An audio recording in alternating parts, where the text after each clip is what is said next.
अब अगर आप एक पब्लिक स्पीकर हैं और आपकी स्पीच या पब्लिक स्पीकिंग इवेंट के दौरान आपकी ऑडियंस मोबाइल स्क्रॉल कर रही है, तो ये डिसएंगेजमेंट सिर्फ उनकी गलती नहीं है, कहीं ना कहीं आप भी कुछ चीजें मिस आउट कर रहे हैं। और इस वीडियो में मैं आपसे 5 ऐसी बातें शेयर करूंगा जिन्हें आप अपनी मीटिंग्स में, पब्लिक स्पीकिंग इवेंट में या किसी भी स्पीच सेशन, वेबिनार, वर्कशॉप में इंप्लीमेंट करके आप अपना एंगेजमेंट बढ़ा सकते हैं ऑडियंस के साथ।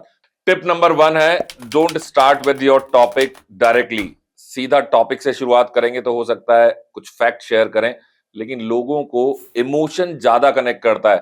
So better start with a story. Story telling एक ऐसा एलिमेंट है जो आपके सेशंस को हमेशा इंटरेस्टिंग बनाता है, लेकिन स्टोरी रेलेवेंट होनी चाहिए। और जब छोटी सी वो स्टोरी एंड हो, तो वो एंड ही आपके टॉपिक की शुरुआत बन जाए। और इस तरह से आप 30 सेकंड से 2 मिनट के अंदर लोगों का दिल जीत लेंगे और वो दिमाग बाद में लगाएंगे।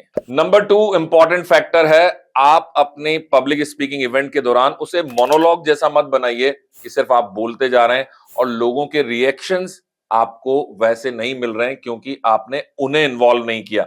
सो इंपॉर्टेंट है कि आप क्वेश्चंस पूछें।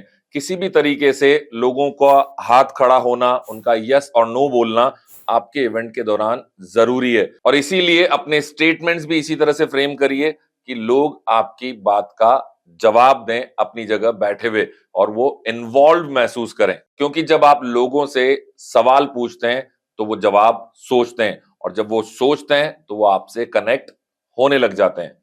ज्यादा क्वेश्चंस मतलब ज्यादा अटेंशन।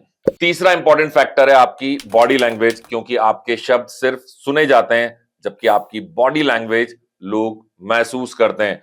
तो जब भी आप इंटरेक्ट कर रहे हैं तो आपके हैंड मूवमेंट्स, आपका आई कांटेक्ट, आपकी आवाज का मॉड्यूलेशन, आप कहां पॉज लेंगे, कहां अपनी आवाज को ऊंचा करेंगे, ये आपको बहुत अच्छे से पता होना चाहिए। इस पे आपकी प्रैक्टिस बहुत जबरदस्त होनी चाहिए, क्योंकि confidence most of the time बोलने से नहीं, दिखाने से रियलाइज होता है। और याद रखिए, आप कॉन्फिडेंट होंगे तो लोग आपसे कनेक्ट भी करेंगे और आपकी बात को वैल्यू भी करेंगे। फोर्थ इंपॉर्टेंट फैक्टर है कि आप अपने कंटेंट को, अपनी डिलीवरी को कॉम्प्लेक्स नहीं, क्लियर बनाइए। अगर आपकी बात ऑडियंस में बैठा हुआ 10 साल का बच्चा भी आसानी से समझ सकता है, तो इसका मतलब आप जो डिलीवर कर रहे हैं वो इंपैक्टफुल है। क्योंकि उनका अटेंशन ग्रैब करना और उन्हें अपने साथ सिंक करना बहुत डिफिकल्ट है। आपने वो कर लिया तो आप समझदार लोगों को तो इन्वॉल्व कर ही लेंगे। तो याद रखिए, जार्गन्स या टेक्निकल लैंग्वेज की जगह जितना हो सके उतना सिंपल, इजी और इंटरेस्टिंग बनाने की कोशिश करिए अपनी डिलीवरी को, अपने कंटेंट को।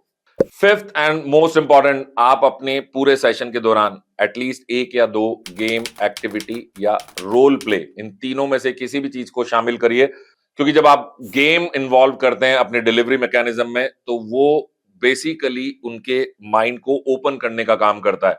एंड एक्टिविटी अगर आपको इन्वॉल्व करते हैं तो उनके माइंड को शिफ्ट करने का काम करता है। And at the same time, अगर आपके डिलीवरी मैकेनिज्म में रोल प्ले जैसा कुछ है तो वो उनके दिमाग को स्ट्रेंथन, मजबूत बनाने का काम करता है। जो आपने सिखाया है वो ज्यादा मजबूती से, ज्यादा गहराई से समझ पाएंगे। और लास्ट में कभी मत भूलिए कि आपके स्पीकिंग इवेंट का हीरो आप नहीं, आपकी ऑडियंस है।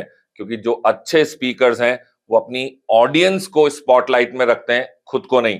और नेक्स्ट वीडियो में मैं आपको बताऊंगा कि इन 5 पैरामीटर्स पर आपको प्रैक्टिस कैसे करनी चाहिए और आपको सही रिसोर्सेस किस तरह से अवेलेबल होंगे।